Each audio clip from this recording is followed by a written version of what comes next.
Welcome Jeff Gardner into the Bitcoin lobby, and appreciate you coming in and participating in your first Nostr Nest. So that's exciting itself, right? Yeah, absolutely. Thank you guys for the invite. Well, thanks for joining us. And you're all the way over in Italy right I now, am, correct? yeah. Yeah, I am in Italy. So I'm American originally, but have been living over here for 13 and a little bit years now. Oh wow. Yeah. You're lucky. I've been all over Italy. Love that country. Beautiful Yeah, land. it's a pretty cool place. And I mean, there's trade-offs for everywhere. Like the Italian government is nothing to, hold up as some sort of beacon of hope, but at the same time, I guess they're kind of ineffective, so it doesn't, it cuts both ways. Hey, just like America. Yeah, exactly. Although they meddle maybe a little bit less sometimes, which is good. Yeah. So what's your background? And I mean, for those who don't know, what's your background and how did you kind of get into Bitcoin and then by proxy Nostr? Yeah, sure. So my background is a bit eclectic. I started out, actually working as a photographer, a commercial photographer, and got to know some like web devs at the time, and kind of saw this, world of like I'd always been kind of really into the web stuff and was like, oh, I don't know how to programming. I'd like interested, but could never really figure it out. And then, found out about remote work kind of in about 2008 or so. And that was the kick that was like, oh no, you've got to learn how to code so that you can do this work from anywhere thing. And so I, self-taught software engineer for a bunch of years there, was building kind of websites, then web apps, and then iOS apps for a little while. And then through some kind of friends of friends, joined a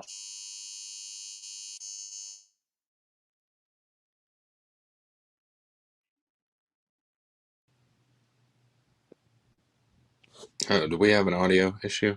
I think something buzzed and I think you kind of cut out. Yeah. Hey, Jeff, if you wouldn't mind leaving the room and kind of rejoining. Sometimes there's like an audio bug that happens within these spaces or these nests. So if you just kind of leave and then rejoin, it might correct it. Yeah. Sometimes there's a I can hear you we now. hear. Yeah, you're Yeah. back. Okay, cool. Give me 1 second. I'm just going to double check something because, yeah, my audio sometimes does some weird stuff. Um,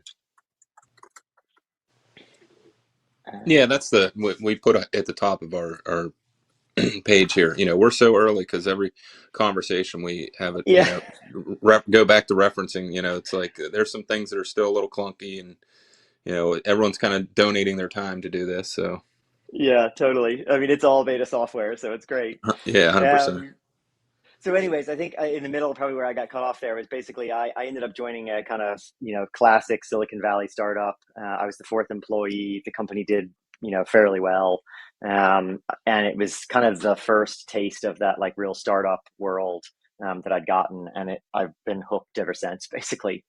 And I worked at Intercom for a bunch of years, and then joined a couple of other very early stage startups, and then last year, 2 years ago now, started my own startup that unfortunately, or maybe fortunately, ended up winding up at the very beginning of this year. And so, I guess that's how I got into Nostr, is I just, the timing lined up. I came across it. I can't even remember how I came across it, but I remember seeing it and kind of, the first couple of days going, oh, cool, it's like a Twitter replacement. And then looking into the protocol a bit more and going, hang on a second, this is not a Twitter replacement. And like kind of my mind went, spinning. And I remember trying to find as many people who were kind of in there in the early days to try to go, wait a second, am I understanding this correctly? And Pablo was actually one of the very first people I ended up chatting with in those, first month or whatever. And it was like the perfect confirmation. He's like, yeah, that you're on it. Like, you know exactly where this is going. Well, say And you since then, didn't. it's just been good. Oh, you didn't have much better. You didn't get much better signal than Pablo, so kind of Yeah, once seriously, you right? kind of got to the end game real quick. Yeah, well, it's funny actually. Pablo and I have like all these weird coincidences. We both climb lots. He was in Blacksburg in Virginia, where I went to university at Virginia Tech. We didn't know each other at the time or anything, but just happens to be that we both know this tiny town in Western Virginia. And he's obviously not American, so it's like even weirder that he knows that. And so there's like all these little things that when we first started talking, it was like we'd known each other for ages, and it was just like a very easy conversation. And I mean, it goes on from there, basically. That's awesome. So Yeah. you're working on the Nostr Development Kit, um, NDK for short, right? So what's your role in that, and what do you think that's going to do moving forward for Nostr? Yeah, I mean, look, I can't take very much credit at all there. Like, I think that's a like most things in Nostr or many things in Nostr, that's a Pablo machine. But it's I remember on the way to Nostrica, another one of the coincidences with Pablo and I, we actually happened to have booked the exact same flight. So about half the flight, I ended up sitting there with Pablo and talking through his idea at the time for NDK and like why he thought it was important and what he thought it needed to do. Um, and I think a ton of the backstory, and I don't know, maybe Pablo will contradict me here, but it feels to me like a lot of the backstory is he's like his previous experience working in Bitcoin and Lightning and using BDK and LDK and things like that, and just knowing that these types of protocols really do need a very easy way to interact with them, so that you get as fast an uptake in developers, but also you make it really easy for folks to develop. And because of that, you get this kind of Cambrian explosion of use cases, applications, all sorts of things. Yeah, there's actually kind of like a little no-code society that's starting to sprout up on Nostr, where people that maybe don't have all that development experience in coding and whatnot kind of have gravitated towards Nostr just because of the ease of being able to implement a lot of these NIPs and whatnot into small micro apps and those kinds of things. And so I think even just having an NDK like this would just make it even more plug and play and easier for people that are Yeah. kind of maybe just entering this kind of coding or development world to get started and start building cool things out in Nostr. So it's great that you guys are kind of working on putting this kind of little toolkit together. Yeah, I mean, it's definitely true. Like I have been using it since the very very beginning, when it was very very rough and only did a few things. But it is surprising how it's a very simple protocol. One, that said, the paradigm of building on Nostr is quite different than traditional sort of. I mean, obviously, it's very different from sort of model view controller MCV style web frameworks, but it's also quite different from React and some of the more modern kind of JavaScript frameworks. So it feels very similar to that latter camp, but there's some kind of gotchas in there. And because it all runs on webhooks and because you don't need databases, all of a sudden you're like, wait, this is actually kind of weird. It's like mostly front end work, but you really need to think about how like the asynchronous and the distributed nature of the relays works. Or else you just kind of trip over your feet lots of times of like, how do I connect all these things? What am I supposed to do when I get all these events? Like, how do I sort them? How do I figure out, specific types of events?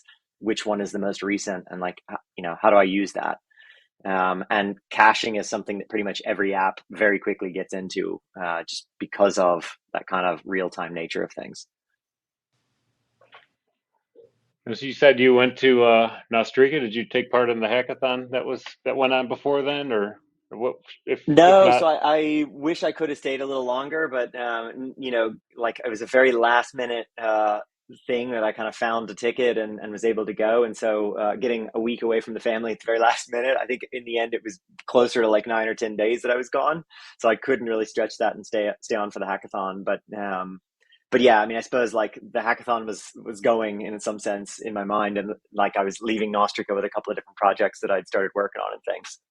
tell us about your experience there. Did you have any pretty cool stories that came out of there, or just kind of the general vibe of your time down there? Because I definitely feel like I missed out on a huge opportunity. Granted, it's probably better that someone other than myself had the ticket and was able to kind of immerse themselves within the more the Nostr development community. So I'm not sad about that, but I kind of missed the fact that it was an unconference and it's just kind of like this small, tight knit, organic, maybe a once in a lifetime opportunity to kind of bond with a very early scene like Nostr is. So Yeah, well, I hate to confirm your suspicions, but yeah, it was pretty special. It was pretty amazing. And I think like it was like the unconference title I think is a bit of a misnomer. Like it was really well organized. Like the guys, Alex McShane and a ton of the other folks that were really behind all the organization did an incredible job. The venue, Awake in Uvita, was amazing. It was like just the right size for, what we were doing. But I mean, they'd never hosted a group this large. They set up a huge tent in, the kind of field next to their kind of main buildings. And I mean, they really went out of their way to make it feel, welcoming and relaxed and all the rest. But the content was phenomenal. I think the caliber of people there were really great. The energy was amazing. And yeah, like you said, I think it was just that feeling of, um, we all see something special in this, and we all happen to be here like, a couple of months, maybe a year after we found this thing. But it felt, fairly electric. Like there was a lot of momentum. There's obviously the, Bitcoin circular economy there with Bitcoin Jungle. I think made it, twice as special in the sense that you basically just spent Bitcoin the entire time you were there. Which, I mean, for a lot of people, that was the first time they'd ever had that experience, which I think is pretty mind blowing. Yeah, I heard that from some of the folks down there. They said that, it was crazy just going up and like buying a banana with a lightning wallet and different things like that. And it's something. I think it's one of those things you really sort of buy in a lot more, especially when you're using it very often. One of the exciting things I found with this whole Zaps and integrated and that peer-to-peer transfer is that you can almost like feel the, whenever a Zap comes through or whatever, you like feel, you're like, oh, what's that? And look down, and it just has a different feeling. You're like transferring energy from peer to peer, and it's just a different experience than what we have been traditionally used to, or like going onto a website and sending some sats for a shirt or whatever you're Yeah. buying. Yeah. Yeah, definitely. I mean, going like our very first day there, we went to this farmer's market, and pretty much everybody accepted Bitcoin. And like you said, buying a banana, but like, I mean, literally walked up to, this stall with this 80-year-old Costa Rican woman who's, been in this town forever, born and raised there. And she's, there accepting lightning payments for, fruit and vegetables that she grows in her land. And you're just like, this is mind blowing. And for her, it's obviously way better because there's no middleman. She knows absolutely that, she has the money in her wallet immediately. And yeah, it's like it's kind of amazing. It really, really changes your perspective on like how unbelievable Bitcoin is when you see it in practice like that. And I think that's something even I didn't really appreciate before. Basically spending an entire week just spending only in Bitcoin is how well it actually works for payments. With Lightning. Oh, and for a lot of the people, I mean, even maybe in some of the more remote parts of the world, this might be their actual kind of first bank account ever. We're kind of used to here in the States, and I'm sure obviously you being in Italy, we have easy access to banks and having checking accounts and savings accounts. But there are some people in more remote parts of the world, or even like the global South in general, that they've never even had such thing as a bank account and all the kind of the extra opportunities you can have as a result of having a banking account. And so, yeah, it's an insanely powerful thing. Yeah, definitely. And like, I mean, it's kind of akin to the idea of, getting high speed internet everywhere in the world. For a long time, everybody's like, oh, it's okay with like the last mile. We're going to get that fiber optic cable laid to every person in the planet. And, they're going to be able to hook up to a fiber optic line in the ground. But that's not what happens, right? And like, it's not like Africa had landline telephones. They just jumped landlines and went straight to, mobile phones. We're jumping that kind of last mile broadband problem with satellite internet. And I think the same is going to happen with, last mile banking and that sort of thing, is people are just going to hop over the, bullshit fiat system, and they're going to go straight into, hey, here's a money that's actually based on something real that I know for a fact is what it is and is in my possession. And what more do you need? Like, it can't be destroyed by the kleptocrat, authoritarian ruler in the country. It's great. Yeah, it just makes more sense. And when you start stacking it up and 3% Visa fees and all that stuff, it's just like why even involve all those settlement layers when you literally you can do it. There's no, it's basically self-audited, self autonomous, and why not? It's just people getting that experience to be able to understand that it is frictionless and it Yeah. is easier. Yeah. And like, I mean, I think a lot of people, Well, Bitcoiners are the exception here. Obviously, I think they think about kind of privacy of transactions a lot, and it's one of the first things in mind. But I think a lot of people just kind of gloss over that, especially in the first world. We've generally had governments that were bearable. They certainly weren't, completely out of line most of the time for most people. But in a lot of parts of the world, that's definitely not true. And like even in Italy, it's a very modern nation by a lot of stretches. But they've put on all these capital controls on like how much cash you can spend, and they're kind of constantly pushing back against the EU on like what that limit should be. And I think that's a really important thing to not overlook, is that we shouldn't get totally comfortable with financial surveillance in every aspect of our lives. And like, it's totally fine for not everybody to know exactly what you're spending your money on. And so I think there is that layer there that I think a lot of the world has to contend with, because they've got these, very unfair regimes that they live under. But, I think we need to kind of wake up to that in the West a little bit as well, and kind of remind ourselves that like, hey, it's actually, terrorism aside, like no one wants terrorism, but like arguably, is you tracking every single transaction I make going to make any difference there? I don't know. Probably not. Unfortunately, I think kind of, especially in America, we've kind of been lulled to sleep by the entitlements that being the global reserve asset, the US dollar being the global reserve asset, has kind of brought to this country. And obviously over, decades now since we kind of gained that access as being the global reserve asset, we've kind of slowly lost a lot of those entitlements, and a lot of those entitlements are slipping away, and people are starting to get poorer and living paycheck to paycheck, or going into debt, or not being able to afford money for an emergency. And so there's a lot of Yeah.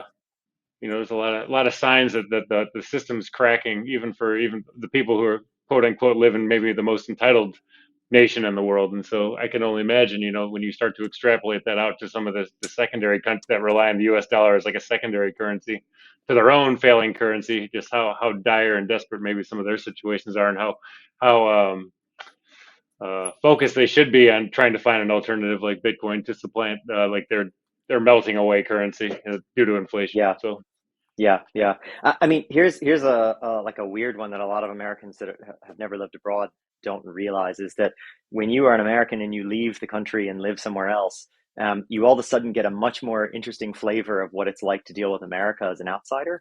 It's actually very difficult to get bank accounts and brokerage accounts outside of America as an American, because of all the capital controls and surveillance regulation that America has. And beyond that, America wants to know everything that you've got everywhere else in the world. And you just kind of, I remember when I moved to Italy, and the first couple of years was like trying to figure out like, how do I even pay taxes? Who do I pay them to, and why? One, no one's actually sure, because the regulations are so complicated and disorganized. And no one really cares. They just want to have something where they can go, no, this is the way this is supposed to be. We actually can audit you and take a bunch of your money. But they're not going to make the rules clear up, in advance. And just like, it was shocking to me how much information they wanted. Just like all these details, like, we want all your bank records every single year, and you're like, how can this be legal? And you kind of imagine like, this is exactly what the American government does to all of its partners abroad, and they're like, no, we have the reserve currency, we can do whatever we want. If you want to buy oil, if you want to do all these things, if you want to trade with us, like, you are absolutely going to need dollars, and that's what's going to keep this machine over here afloat. And like, that entire system is just yeah, it's teetering on the brink. well, it certainly, the added surveillance and everything that we're kind of experiencing through the financial systems certainly makes for being able to orange and purple pill people a lot easier. I Totally. show everyone I come into contact to with real life that I show them like the Amethyst app, and I show them how, because I have the Wallet Connect zapping feature, and so I show them, I'm Hmm. like, hey, look at this. This looks like Twitter, right? You see this guy's post or whatever? Watch this, and I click on the lightning button, and then I send them 1,000 sats or whatever, and I'm like, see, I just permissionlessly transferred money to somebody I don't even know where they live around the world instantly, and they received it. And then like you see the glow light button glow on the lightning button to show that it went through. And people are like, "Whoa, really?" And I'm like, "Yeah, there was no bank, there was nothing. I didn't need a government ID. I didn't need my social security number. I didn't need a driver's license. I didn't need a photo or just show up in person and kind of fill out an application or a form. I was just all I did was run a Bitcoin Lightning node, and so it was kind of Yeah, it serves as an eye opener for a lot of people that we don't need a lot of these things, and certainly the surveillance aspect, we sure as hell don't need that either. Um, yeah. speaking of, have you looked into done any work on looking into Cashew at all, as far as like some of the privacy features that offers? Yeah, I have actually been looking into some of that stuff. So I came back from Nostrica, both extremely bullish on Nostr, obviously, very much more bullish on Bitcoin, even though I was already fairly bullish there. But also kind of looking into how I could start, potentially to move a circular economy here in our town in Italy forward. I know there's a guy here who had been pushing in the last year or so to try to get a few merchants accepting Bitcoin. I think it's a pretty delicate BTC Pay server that's run by some dubious Italian company somewhere else. So, and he's not a technical guy. I think he's just really excited. So I kind of came back going, okay, I'm gonna find some time and I'm gonna make sure I help that project move forward. And so in looking into what we should use there, I started to go down the rabbit hole of Cashew and Fedimint and a few of the other federated systems like that. And I mean, I guess I haven't done enough digging yet to really have a very strong opinion. But I was talking to Kale about Cashew specifically, and he was kind of saying it's probably not ready for prime time quite yet for like a town use case, but they're amazing systems. I think they're really, really interesting. Yeah, are you finding people in your town? I don't know what the populace is, or if you're regionally near Mm. a large location. Are you finding people to sort of connect with, like through whether it's through like Orange Pill app or Nostr or whatever means to sort of have like local Bitcoin conversations? It's been tough, to be honest. Like it's always been. So just to give you a quick bit of context, like the main town of the valley is about 8,000 people. The whole valley itself is maybe 25,000 people. We're kind of up in the Alps, just before the Swiss border. It's like a fairly well-off Italian town by kind of Italian standards because it's so close to the Swiss border. A lot of folks work over the border in Switzerland, and there's all sorts of like tax treaties and things where they get preferential treatment. Um, so I think that helps it a little bit, and it's because it's a kind of a main thoroughfare, with roads that come through the Alps and a couple of passes nearby. We get a lot of like tourist traffic coming through from Germany and Switzerland and Austria and places like that. And so in a lot of ways it's like perfectly set up for this.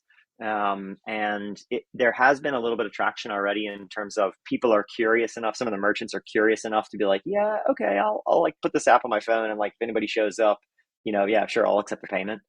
I don't think they really get it, and there's definitely not like a core Bitcoin group here. It's like literally me and this one other guy, and then I've got some friends who are like into it enough that they're like, yeah, dude, whatever you say, like we'll definitely help out. Like they get it, but they're not out there advocating or anything like that.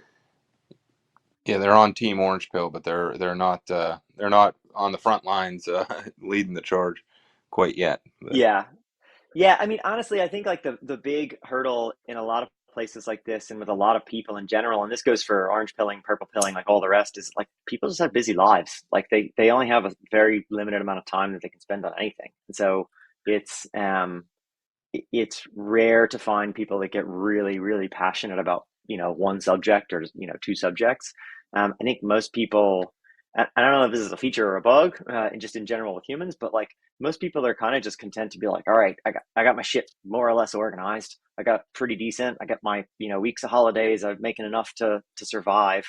And, they don't kind of really want to rock the boat. A lot of people don't. And so that's tough because when you're on our side of the camp and you're like, no, I'm super pumped about this and I want to talk about it to everybody gets tired of hearing it pretty quick. But I think what you need is these kicks like banks failing and laws that come out that are, feel onerous, or hey, you're not allowed to spend cash anymore, you've got to use a credit card, or you've got to use something that we can track. People start to go, wait, what, why, how come? And yeah, so I think there's like you've got to find the moment, and like that moment for each person I think is a bit different, and you just got to kind of keep your eyes open and stay around and like make sure people have heard about it. so that when something happens, they're like, oh yeah, there was that thing I heard about before that maybe that fixes this. Yeah, I wonder what kind of percent of, or what number of percentage of people who have actually had a single critical thought about money in their life. And I think that's directly tied to how affluent their life is and how well off their life is. Because, we kind of have our worldviews normalized from birth, where it's like, got to show up 7 a.m. to 3 p.m., do your 8 hours of work, get your 40 hours of work pay, get your paycheck, and then you're going to put it in some stocks, or maybe you get a pension, and then you get your 2 weeks every year, and we get a couple of days of sick days. And you retire at 65, and because it's like a lot of people just want that formula that's kind of been laid out for them, right? And so it seems like you're only able to rock the boat if you start getting some of those things taken away. Like here in the United States, you have pensions and stuff like that that have kind of gone Right. by the wayside and been replaced by 401ks and those kinds of things. And so now people are a lot more dependent on market forces affecting on whether or not they can retire at the age that they thought they were going to be able to retire and whatnot. And obviously, we're seeing the rise in inflation starting to raise some red flags to more people than I think from before.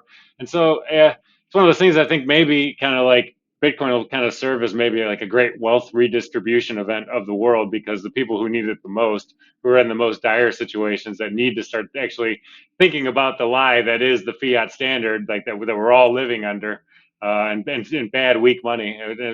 Once you're forced to think about it and you actually start to think about it, you're like, holy crap, like this is something that someone can print and devalue the value of my labor, and I'm getting robbed and stolen from.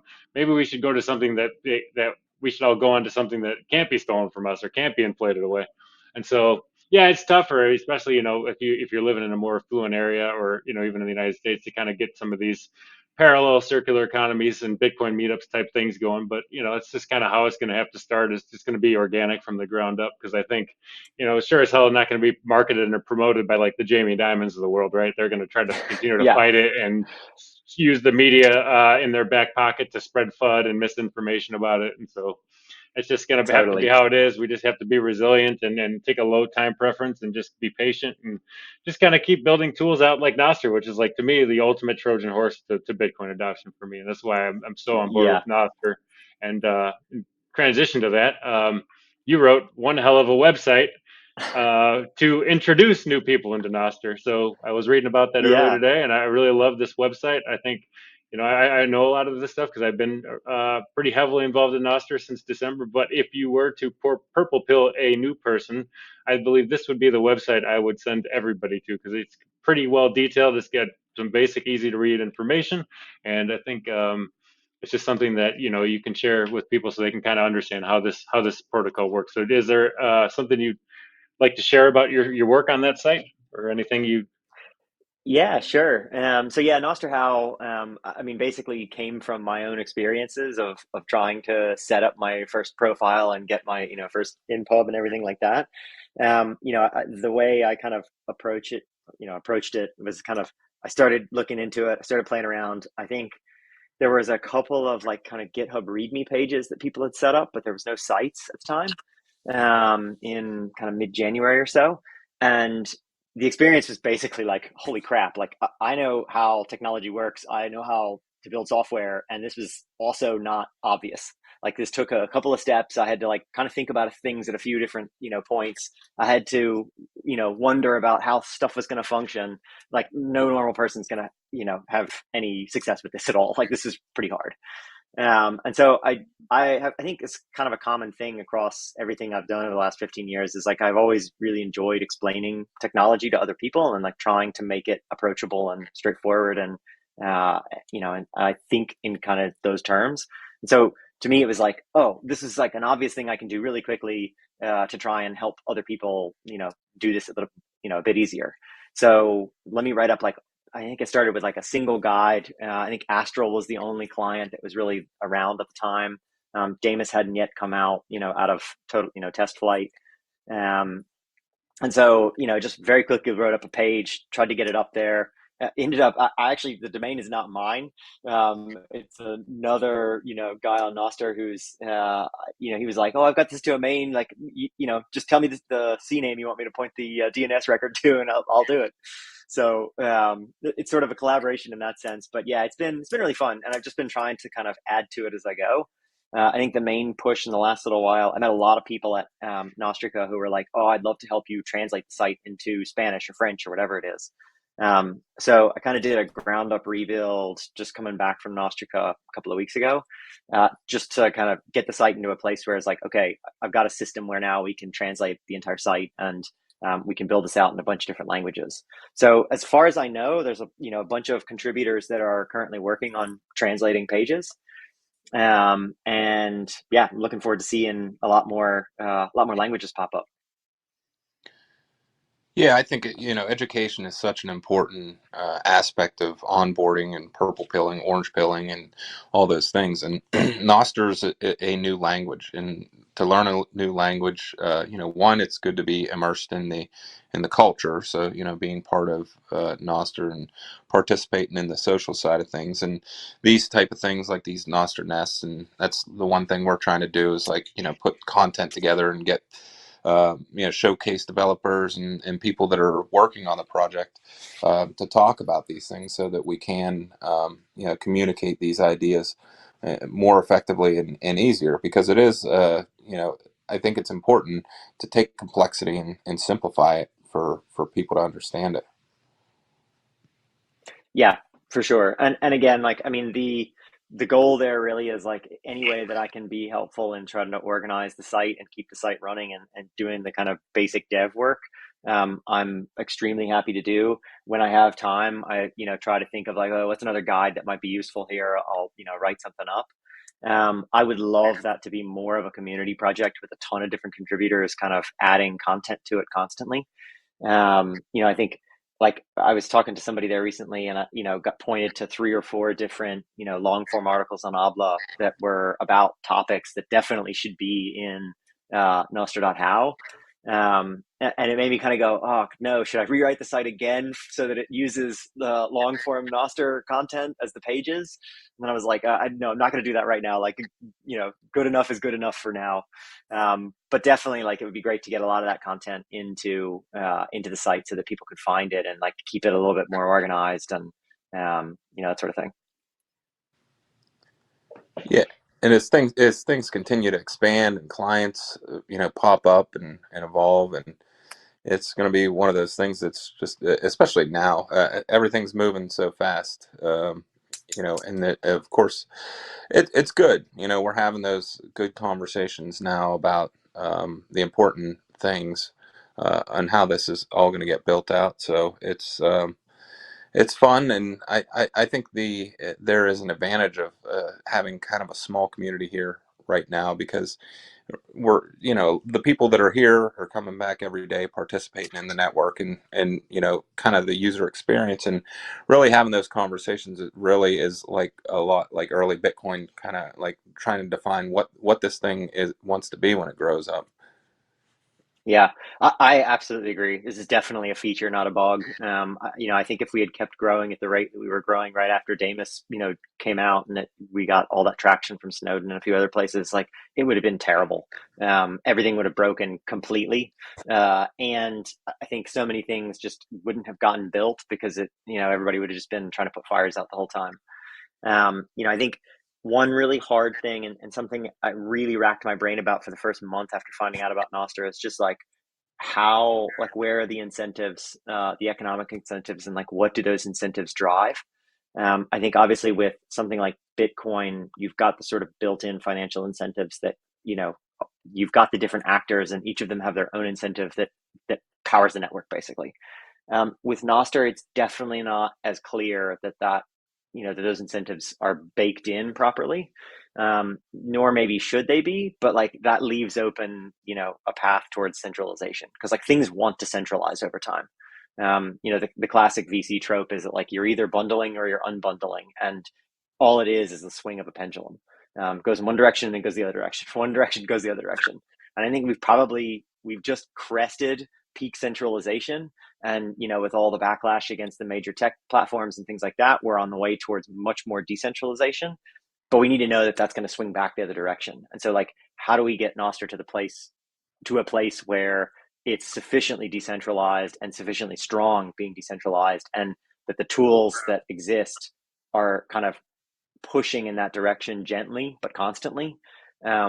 I think that's a really, really important thing we all need to be thinking about right now. And like, to be honest, that's, I think, a lot of what was on Pablo's mind around NDK is like, how do we build some really smart defaults that don't make it so that every client's just like, I'll just connect to the Damus relay because it's the biggest and it's easy. And like, I know most of the content's there. Like, that's an anti-pattern. We don't want that. We want every app to like give people the choice of which relays they're connecting to. We want every app to be out there trying actively to use many different relays, and the relays where topics and, you know, whatever the content is, like, it should be, you know, mapped to the right, you know, database or the right relay. Yeah, we were talking with Stuart Bowman, who's the creator of Satellite.Earth desktop client, and we were talking Mm, about how NIP95 potentially could be like a centralizing force amongst relays. The fact that you're throwing content directly on the relays, you would actually force the relays to host much larger amounts of data on the relays, which would mean that, you know, the bigger server farms that were able to host content would be like the relays of choice, which would kind of, you know, maybe consolidate this idea of right. like relay. And so, Yeah. yeah, there's I think that's a terrible idea. I think that's like such a bad idea that relays should host like media content. right.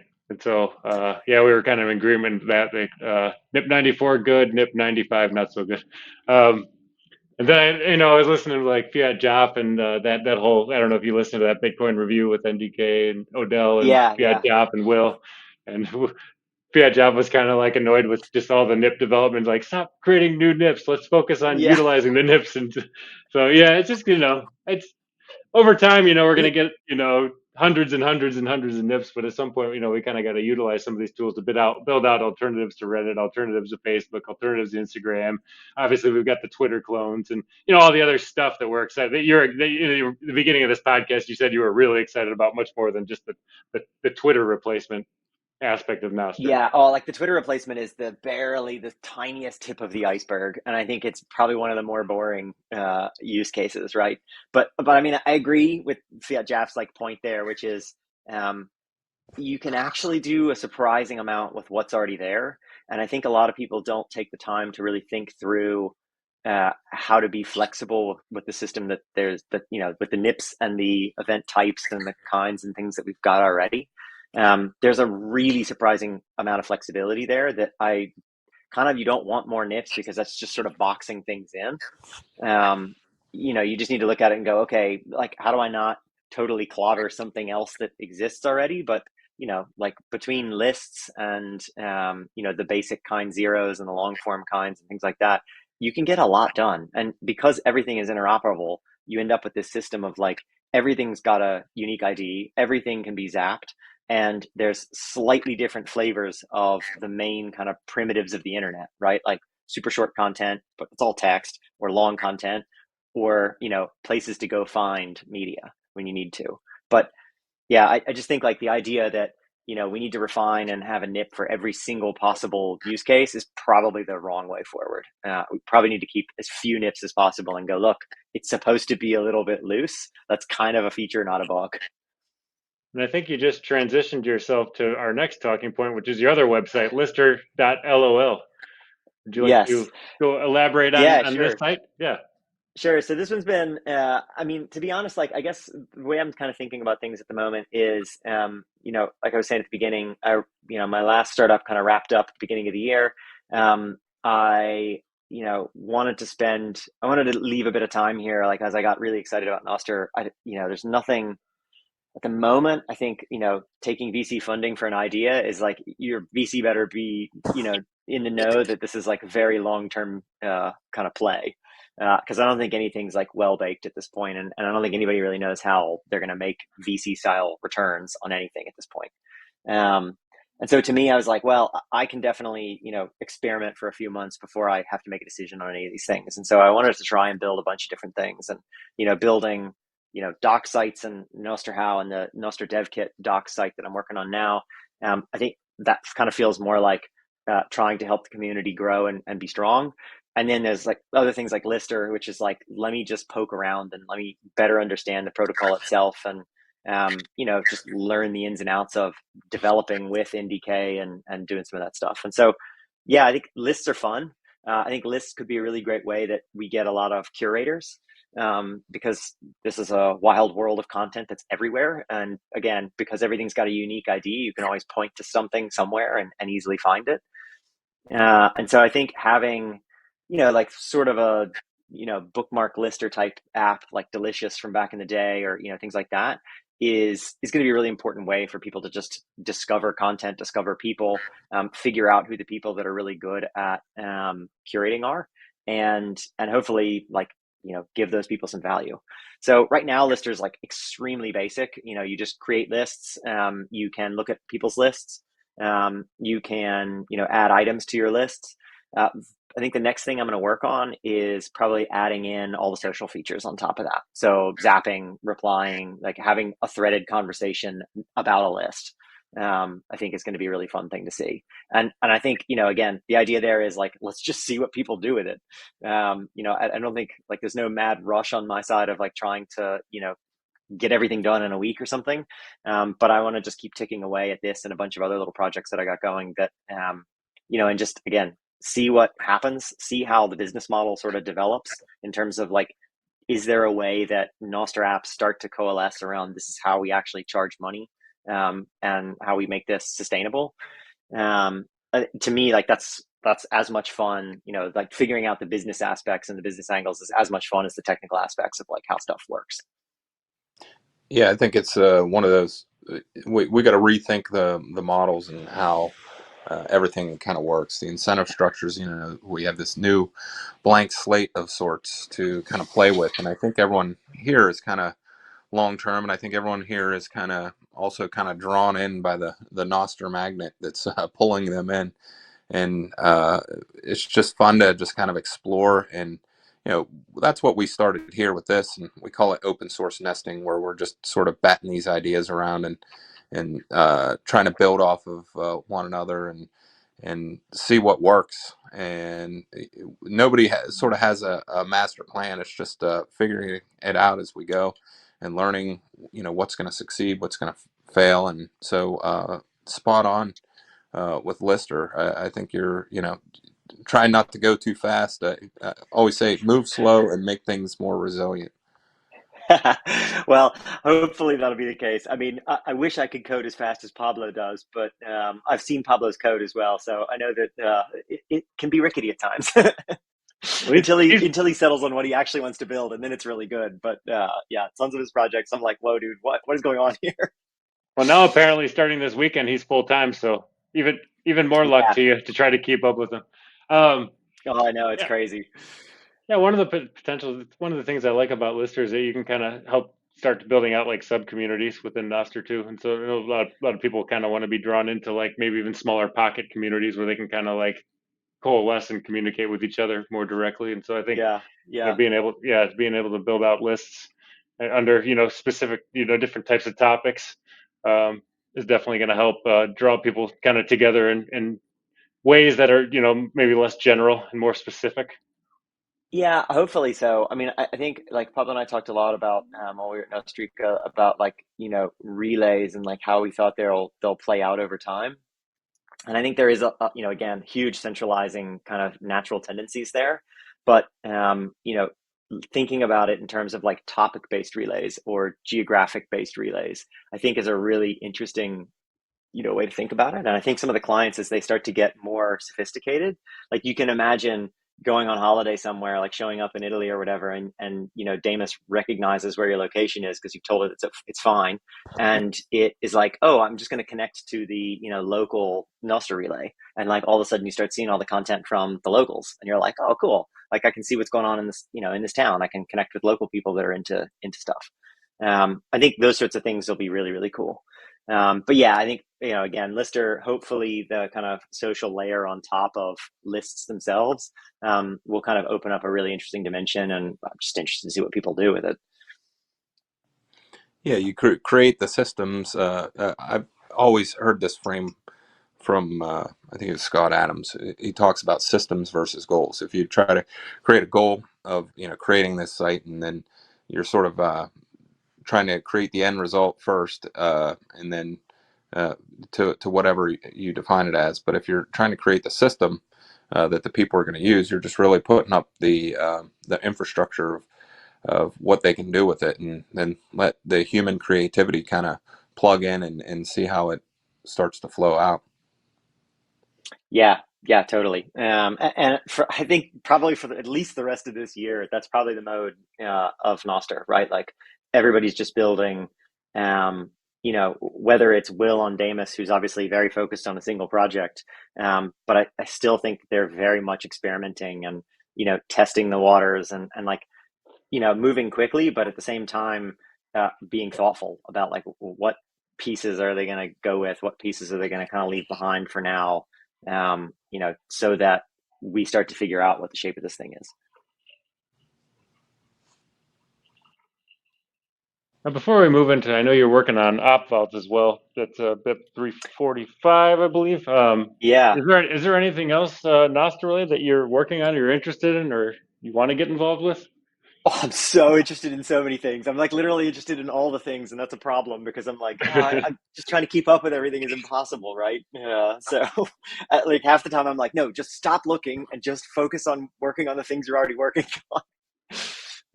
But yeah, no, like, I mean, I think there's so many people building really, really cool things. I think one of the coolest things about Nostr at the moment is that it's so easy to get in touch with anybody that's building anything and, compare notes and talk about, what your experience with something is or that sort of thing. So I think, uh, just that fact is just like such a magic time to be a builder on a platform when it's open like this and everybody is so, committed to being open about how they're doing things.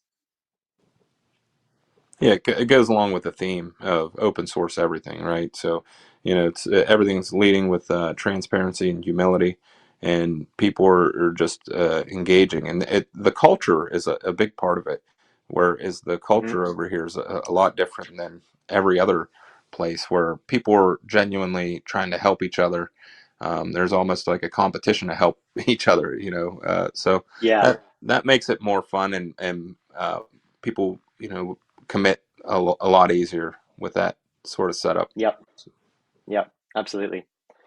What I kind of like Yeah, I mean, about I guess like, yeah, go ahead. Sorry. what I like about being so early in such a small, tight community right now is that ideas can come from anywhere. You don't necessarily have to be a developer to come up with a great idea or something you'd like to see, and then like maybe 10 years down the road and be like, hey, I was the one that kind of kicked that idea off, and maybe you don't necessarily need the coding experience. You just need to maybe get in touch with someone who knows how to do it or kind of agrees with your vision, or and so a lot of what we try to do here on the Bitcoin lobby, especially like on our Thursday scheduled shows, is just get enough people with together and kind of just brainstorm ideas. And when a few nesting or a few episodes ago, we actually created a NIP, brainstormed up a NIP during the live episode. So yeah, just kind That's of a awesome.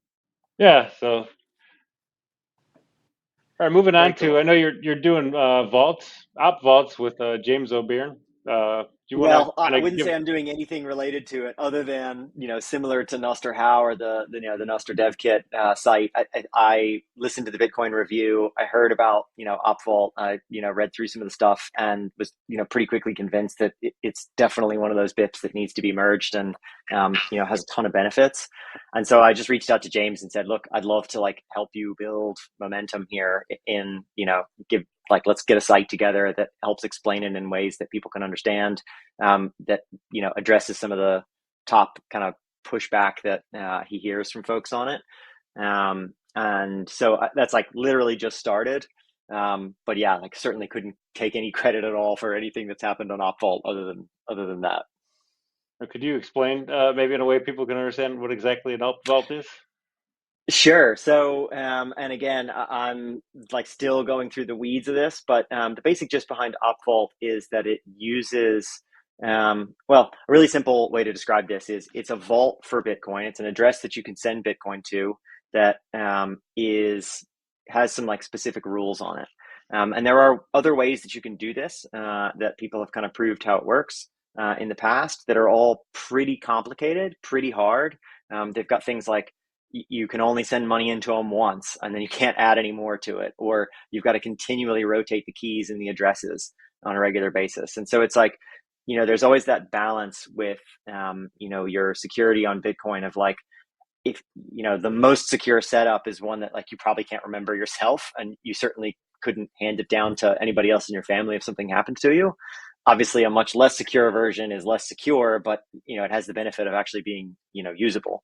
OpVault makes much stronger security much more usable, and so you end up with this way of kind of putting Bitcoin in a specific vault, making sure that if that Bitcoin moves, you have a way of kind of triggering a clawback in a sense, to say, hey, that address was hacked.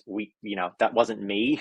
I want that Bitcoin, because there was a time lock, time delay on it. I want that Bitcoin to go to the rescue address that I set up at the beginning, and it will sort of short circuit the hack or whatever it was, provided you catch it in time. And I think it's sufficiently galaxy brained in the way that it's implemented, and there's a lot of like details there that I that are way above my pay grade. But at the same time, like from a very straightforward point of view, like you can see how all wallets will have this this functionality built into it, and how that functionality will be extremely useful for many, many, many people. And opfaults also utilize watchtowers. Am I right? And similar to how Lightning channels operate, where if there's like some kind of forced transaction, the watchtower will tip you off to that and give you that So that's one opportunity and that way. time to claw back. Yeah, exactly. So the basic deal is OpVault doesn't do anything specifically to, inform you or, send you a notification somehow. So yeah, you can use, the simplest way obviously would just be like to watch your address every hour or every day, like, depending on how long your time lock is. Obviously, watchtowers help a ton there in the sense that, you're adding something where you have to trust that the watchtower is going to do a good job. But, you know, that is one way you can keep an eye on what's happening with that address. So you can say, hey, if these, UTXOs move, I want to know about it. And if you get 3 or 4 different watchtowers that are all run by separate groups, that's probably, what most people will end up doing.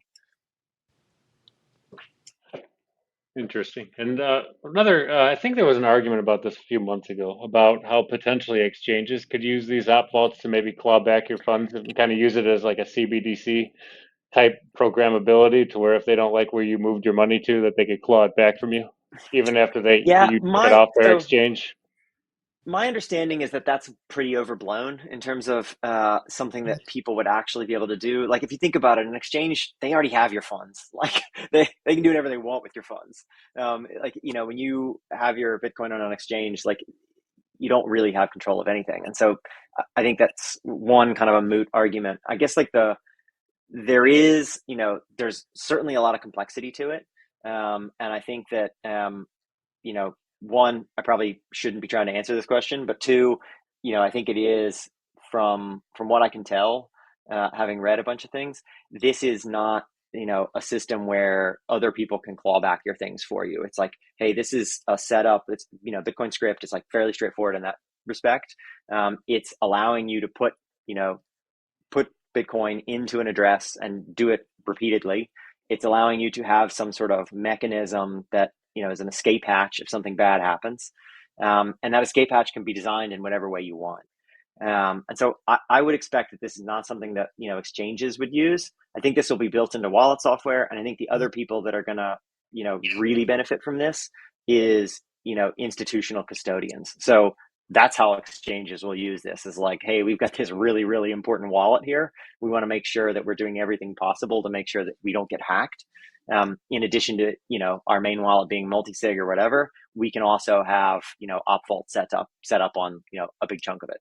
And so that's where I would look at that and go, it's probably not about like the day-to-day usage of Bitcoin, and more like, hey, we're keeping an extraordinary amount of Bitcoin in one place. We need to make sure that we're doing everything possible to ensure that it's safe. Well, I think another thing too is if you can kind of use like a social layer to kind of defend against that whole exchange clawing back your funds too. Like if Coinbase did or whatever, say you moved your Bitcoin out of Coinbase or whatever shitty exchange, shitcoin casino that's out there, and then all of a sudden you moved it to a different wallet or whatever, and they decided that they didn't like that wallet, and then they decided to kind of claw it back because it was associated with quote unquote terrorist or something like that. Then that would kind of be like um, announced socially, right, that Coinbase is doing something like that, and maybe that would steer people away from using that exchange as a place to kind of at least temporarily custody and buy and sell and move your Bitcoin off of like that exchange. Yeah, yeah, for sure. And again, like I don't think it's a like just by virtue of the fact of like how the time locks and things work, it's sort of not that system, right? Like if you sent like the only way that would work is if the address that you gave, the withdrawal address you gave to Coinbase was the address that they didn't approve of. And they can already just stop that transaction from happening. Like there's nothing about Opvault that makes that any easier. In fact, doesn't like they wouldn't even bother putting that in place because they'd be like, oh no, we can see where this is going right now. We're not going to send it to that address. It wouldn't do Opvault wouldn't do anything for a second address that you wanted to send it to, right? Because like once the funds are in that wallet, you know, they're yours. Like you can do whatever you want with them. And Opvault can't kind of pull it back from from that wallet. It's just a block in the middle. It's like a delay where like in that delay period, you've got this grace period to say that's not where it's supposed to be going. Send it to its safe place. And that grace period can be programmable to any length you want, like Totally. say Yep. a minute Yep. or 10 years, right? Yeah. Now, obviously, you probably wouldn't want to do 10 years, but yes, Right. it's programmable. Well, I'm just wondering, like from an exchange's standpoint, if they wanted to put some kind of, yeah, I don't know, so they could I mean, whatever. Either way. But again, like it's like if you asked an exchange to do a withdrawal and they were like, there's going to be a 10-year wait list on your withdrawal, like obviously they're going to get skewered for that, Right. and they can already do that, right? And so it's not a question like they can't pull it back out of the wallet that it was put into. They can only stop it as it's like kind of waiting for it to send out. It's awesome. Well, hey, Jeff, I know you have a hard out here.